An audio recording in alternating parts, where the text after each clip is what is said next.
କହିଲ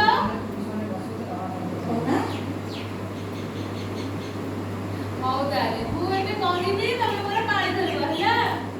ବୈଶାଖ ଆଉ ଥରେ କୁହ ବୈଶାଖ ଜ୍ୟେଷ୍ଠ ଜ୍ୟେଷ୍ଠ ଆଷାଢ଼ ଶ୍ରାବଣ ଭାଦ୍ରବ ଆଶ୍ୱିନ କାର୍ତ୍ତିକ ମାର୍ଗଶିର ପୌଷ ମାଘ ଫାଲ୍ଗୁନ ଚୈତ୍ର ଆଉ ଥରେ କହିବା ହେଲା।